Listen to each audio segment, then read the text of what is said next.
আল্লাহর কাছে আমরা প্রাণ খুলে দলবল নির্বিশেষে দোয়া করব, হাসিনের যতদিন ফাঁসি না হবে একদিন আল্লাহ বেগম খালেদা জিয়াকে তুমি বাঁচা রাখো। তাকে যেভাবে নির্যাতন করছে, নির্দোষ মানুষকে জেলের মধ্যে আটকে রাখছে, আল্লাহর কাছে দোয়া করি আল্লাহ তুমি বেগম খালেদা জিয়াকে হায়াত দারাজ করো, আমিন কর। আর তোমার কাছে একটা ফরিয়াদ, আল্লাহ হাসিনের যতদিন ফাঁসি না হবে খালেদা জিয়াকে মৃত্যু দিও না। দেখে যাক গাবতলী থানা, এটা হলো আপনাদের জিয়া রহমানের জন্মভূমি। মারহাবা, একটু জোরে কর। তবে আমি বড় আসার সময় রাস্তায় আমি আসার সময় ভাবছিলাম যে ইনি 3-4 বার আপনার প্রধানমন্ত্রী ছিলেন এই দেশের লোক, বেগম খালেদা জিয়া, শেখ আপনার শহীদ জিয়া রহমান সহ। এই রাস্তাগুলি ভালো আছে, কিন্তু এই রাস্তা দেখে আমার কষ্ট হলো, যাহাইরে মহিলা এত হিংসে। হ্যাঁ, যে লোকটা 3 থেকে 4 বার এই জায়গাকার মানুষ, জিয়া রহমান থেকে শহীদ জিয়া রহমান থেকে শুরু করে বেগম খালেদা জিয়া পর্যন্ত আপনার এখানে 3 থেকে 4 বার প্রধানমন্ত্রী ছিলেন। সেই দেশ 3 বার না, 3 বার। তাহলে সেই জায়গাকার রাস্তা, ওর বাড়ি যদি দিল্লিও হয় তা তো দেখা লাগে যে না সেও প্রধানমন্ত্রী আমিও প্রধানমন্ত্রী, রাস্তাঘাটিতে ভালো করে দিই কতক্ষণ। কিন্তু তা করে না। আমি বুঝতে পারলাম যে মহিলার মধ্যে হিংসা আছে, কারণ মহিলাকে দেখতে পারেন, আমরা মহিলাকে সম্মান করি। আমরা যদি বাসে উঠি, যদি একটা মহিলা দেখি সিট ছেড়ে দিয়ে বসি যে মা কি বুবু আপনি বসেন, কতক্ষণ। আর মহিলা একটা 18 বছরে তাকরা জোয়ান মহিলা বসে আছে, 70 বছরে বুড়া মানুষ যায় লাঠি হাতে এরকম থুর করে কাঁপবে, ওর সিট ছেড়বে না। ড্রাইভার যখন ব্রেক করে, ওই মহিলা সহ্য করে না পেরে গলি দিয়ে পিছনে চলে যায়, তা ওই মহিলা আপনার সিট ছাড়ে না। কারণ এর মানে হলো মহিলা মিল নাই কে, কতক্ষণ। হিংসা বেশি। আর হিংসা যদি না হয়তো তাহলে এই গাবতলী থানার ভিতরে অন্য জায়গা আপনার এই বগুড়া জেলা যদি কোনো কাজ না করতো, অন্তত গাবতলী থানার প্রত্যেকটা অলিগলি ভালো করার উচিত ছিল, কতক্ষণ না কে। কিন্তু তা করে না, এটা তার হিংসা। ওয়াজ হয় নাই না, ওয়াজ হচ্ছে না।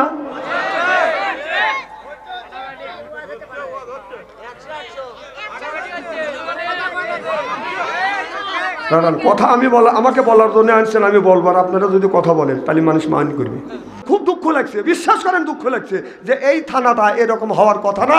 কারণ এই থানা হাঁটাই যায় না, গাড়ি নিয়ে আসা তো দূরের কথা, হাঁটতে গেলে বুড়ো মানুষের কোমর নড়িয়ে যায়, কথা বল। তাহলে বোঝা গেল হিংসা। ইনি 2 বার প্রধানমন্ত্রী নিজে ছিলেন, শহীদ জিয়া রহমান একবার প্রধানমন্ত্রী ছিলেন। সেই আমাদের মুরব্বী বেগম খালেদা জিয়া অসুস্থ, তার অবস্থা খুবই খারাপ। দলবাদ নির্বিশেষে বাংলাদেশে যতগুলি ইসলামী দল আছে, যতগুলি দল আছে, কোন দলকে সে কটূক্তি করে কথা কোনোদিন বলে নাই। এই জন্য তাকে দলবল নির্বিশেষে বেগম খালেদা জিয়ার জন্য দোয়া করতেছে। আরে বিচারা কত কষ্ট করছে, তার স্বামীকে হত্যা করলো, স্বামীর শোক, ছেলেকে মেরে ফেলাইলো, এটার শোক। আবার একটা ছেলে আছে, সেও দেশে আসতে পারে না, তার শোক। জনগণের নিয়ে সে ইচ্ছা করলে নিজে সুখে শান্তি থাকার জন্য ইচ্ছা করলে সে বিদেশ যেতে পারতেন, কিন্তু সে কি গেছে? সে যায় নাই। সে আমাদেরকে ভালোবাসে, জনগণের সাথে মাঝে সাথে থাকবে। সে বলেছে যদি মরতে হয় বাংলাদেশের জনগণের কাছেই মরবো। সে দেশ ত্যাগ করে নাই। আর তুমি কয় যে শেখ হাসিনা পালায় না, কথা কন। দেশে আগুন লাগাইয়া জনগণকে মারিয়া পালিয়া সাইরা গেছো ঢাকা, রাজধানী আছে ফাঁকা ফাঁকা, ও বুবুরে রাজধানী আছে ফাঁকা ফাঁকা। ওই খেলা হবে শামীম ওসমান বলে না, ওবায়দুল কাদের এখন কাকা করে না। ওই যে খেলা হবে শামীম ওসমান বলে না, ওবায়দুল কাদের এখন কাকা করে না।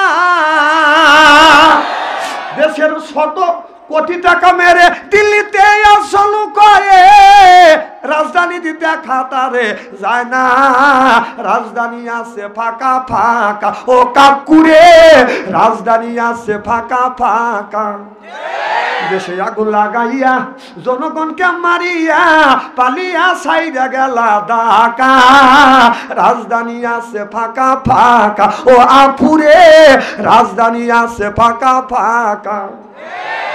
ওই আলেমদেরও ফাঁসি দিয়া কত খুশি হইয়াছ, কথা কন, নিজের আইনের ফান্দে নিজে ধরা খাইয়াছ। আলেমদের ফাঁসি দিয়া কত খুশি হইয়াছ, নিজের আইনের ফান্দে নিজে ধরা খেয়েছ। এখন তোমার ফাঁসি হবে, জনগণ সেই দেখিবে। এখন তোমার ফাঁসি হবে, জনগণ সেই দেখিবে। অদলে বদলে হবে ফাঁসি, এখন জনগণের মুখে দেখছি হাসি। ও কাকুরে, ওই যে কোথায় রইলেন হাসান দাদা, কামরুলের ওই কাম সারা বোঝেন নাই, বোঝেন নাই, শোনেন। এই কামরুল ইসলাম কইছে বাঘের হাত থেকে বাঁচা যায়, হাসিনের হাত থেকে বাঁচা যায় না। সেই কামরুল ইসলাম এখন হাতে এরকম করিয়া কি বাঘের হাত থেকে বাঁচা যায়, হাসিনের হাত থেকে বাঁচা যায় না। আমি বলি সবার হাত থেকে বাঁচা যায়, আল্লাহর হাত থেকে বাঁচা যায় না। ওই যে আর হাসান স্যাডাং রাগ করতেছেন ভাই, হাসান স্যাডাং কথা বলছি। ওই কোথায় রইলেন হাসান দাদা, কামরুলের ওই কাম সারা। পলকের ঝলক গেছে মমতাজের বুক ফাটা, ও মমতাজ সংসদে যায় না, মমতাজের বুক তো ফাটে না। দরবেশ বাবা খাইয়া গেছে ধরা, রাজধানী আছে ফাঁকা ফাঁকা। আল্লাহর কাছে আমরা প্রাণ খুলে দলবল নির্বিশেষে দোয়া করব, হাসিনের যতদিন ফাঁসি না হবে একদিন আল্লাহ বেগম খালেদা জিয়াকে তুমি বাঁচা রাখো।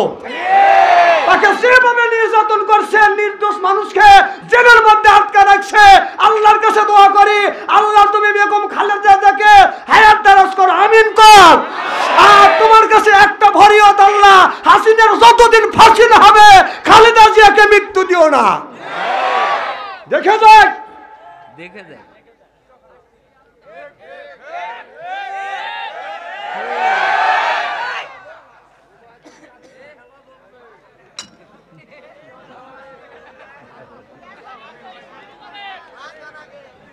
খুব খারাপ লাগতেছে নাকি? ঠান্ডা না না,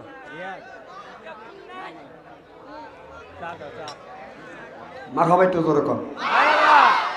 আমার ভাইরা, আমার মুসলমান ভাইরা, আল্লাহ হাবিবের বিউম্মতেরা, ভালো করে লক্ষ্য করে শুনুন, আমলে নিয়তে বাদান শুনতে হবে। হযরত ওমর রাদিয়াল্লাহু তাআলা আনহু বাদান অর্ধ পৃথিবীর প্রেসিডেন্ট, সুবহানাল্লাহ বললেন না? ওমর রাষ্ট্রের একটা উটনি বাদান হারিয়ে গেছে, উঠতে খোঁজার জন্য হযরত ওমর ফজরের নামাজ পড়ে বাদান উটের কাছে যা দেখে 200টা উট ছিল, ওখান থেকে একটা উট নাই বাদান, উটনিটা হারিয়ে গেছে। হযরত ওমর বাসায় যায় নাই, ওমর বাদান উটনিটাকে খোঁজার জন্য বাদান রওনা করলেন। খুঁজতে খুঁজতে অনেক বেলা হয়ে গেছে, রাস্তা দিয়ে চলতে চলতে আপনার হযরত ওসমান রাদিয়াল্লাহু তাআলা আনহুর সাথে সাক্ষাৎ হয়ে গেছে। ওসমান গনি রাদিয়াল্লাহু তাআলা আনহু হযরত ওমরকে সালাম দিয়া বলতেছে, ইয়া আমিরুল মুমিনিন খলিফাতুল মুসলিমিন, আপনি এই সময় একা একা কই যাচ্ছ? হযরত ওমর বললেন, রাষ্ট্র থেকে একটা উটনি হারিয়ে গেছে, সেই জন্য আমি উটনি খোঁজার জন্য যাচ্ছি। হযরত ওসমান বলে, ইয়া আমিরুল মুমিনিন খলিফাতুল মুসলিমিন, আপনি তো প্রেসিডেন্ট, আপনার অনেক কর্মচারী আছে, অনেক চাকর আছে, তারা আপনার উটনে খুঁজে আনবে, আপনি আমার বাড়িতে যা বিশ্রাম নেন। হযরত ওমর বলে, না না, ওই উটটা যদি হারিয়ে যায় কিয়ামতের ময়দানে এই দেশের জনগণ হিসাব দিবে না, হিসাব দিতে হবে আমার আল্লাহর কাছে। চিল্লাকান আল্লাহু আকবার। হযরত ওমর রাদিয়াল্লাহু তাআলা আনহা বাজান রাস্তা দিয়ে যাইতে যাইতে অনেক দূরে গেছে, লক্ষ্য করে দেখে আপনার মাঠ আছে, এই মাঠের মধ্যে দিয়ে বাজান একটা যুবতী মহিলা টাচ টাচ করে বাজান হেঁটে যাচ্ছে। আর কত মনে মনে চিন্তা করতেছে, আল্লাহ সন্ধ্যা কোন আসছে, আর মরুভূমির ভিতরে এদিকে গ্রাম দেখা যায় না, পাহাড় পর্বত, এখানে খালি পাহাড় আর মরুভূমি। এই মরুভূমির ভিতর দিয়ে এই মেয়েটা একা একা হেঁটে যাচ্ছে। এবার হযরত ওমর মিয়াটার দিকে বাদান আগা যাচ্ছে, আর মিয়াটা মনে মনে চিন্তা করতেছে, আল্লাহ একটা যুবক আমার দিকে আগা আসছে, ও মাওলা আমার তো এই দেশে বাড়ি না, আমি তো রাস্তা চিনি না, আমি তো রাস্তা ভুল করে আমি মরুর প্রান্তরে এসে গেছি। এখন এসে দেখি আমি ভাবছি সামনে গ্রাম পাবো, এখন তো গ্রাম নাই, শুধু মরুভূমি আর পাহাড়। আয় আল্লাহ, এই জায়গা কোনো মানুষ নাই, সেই যুবকটা আমার দিকে আগা আসছে রে আল্লাহ। আমার মনে হয় এই যুবকটা যদি আমার ইজ্জতের দিকে আঘাত করে, আল্লাহ তুমি আমার ইজ্জত বাঁচাইও। আমার শরীরে যে গহনা আছে এইগুলি নিবে, আমার বিশ্বাস হয় না। গহনা যদি নাই তাতে দুঃখ নাই, কিন্তু আল্লাহ আমার ইজ্জতের দিকে তুমি ইজ্জতটাকে হেফাজত করো। একটা নারীর জীবনের সবচাইতে বড় সম্পদ হলো সতীত্ব সম্পদ। একটা পুরুষের জীবনে সবচাইতে বড় সম্পদ হলো বাদন সতীত্ব সম্পদ। টাকা যদি হারা যায়, টাকা পাওয়া যায়, দলিল হারা গেলে বাদন দলিল পাওয়া যাবে। সার্টিফিকেট যদি হারা যায়, সার্টিফিকেট পাওয়ার সম্ভাবনা থাকে। তবে কোন যুবক ও যুবতী একটা বার যদি আপনার চরিত্র নামে সার্টিফিকেট যদি হারিয়ে ফেলে, জীবন ভরা কান্দে কাইটে আর চরিত্র নামে সার্টিফিকেট ফেরত পাবে না। যেরকম ঠিক কিনে আমাদের দেশের ছেলেদের মেয়েদের চরিত্র চলে গেছে বাজার মোবাইলের ভিতরে। কথা কন্যাকে এক একটা যুবক প্রেম আর ভালোবাসা করতে করতে, মোবাইলের মধ্যে প্রেম ভালোবাসা করতে করতে প্রেমের সেঞ্চুরি করছে। কি করছে? একটা ছেলে বিয়ে করছে, বিয়ের আগে 8টা ভালোবাসা করছে, বিয়ে করছে, ওইটা দিয়ে হয়েছে 9টা। গেছে বাসর ঘরে, ও বাসর ঘরে যা ভাবতে যে আমি যে জিনিস আনছি এটা আমাকে সলিড আছে। তখন বাসর ঘরে যায় কেউ যদি 4টে অঙ্গে চুমো দেয়, আল্লাহ 4টে অঙ্গে যদি চুমো দেয়, স্বামী স্ত্রীর জীবনের শুরু থেকে বাসর ঘরের আগ পর্যন্ত সগিরে গুনাহ মাফ করে দেয়। সুবহানাল্লাহ, এটা জোর কর। তখন বিবিও জানে যে স্বামী এসে 4টে জায়গা চুমো দিবে।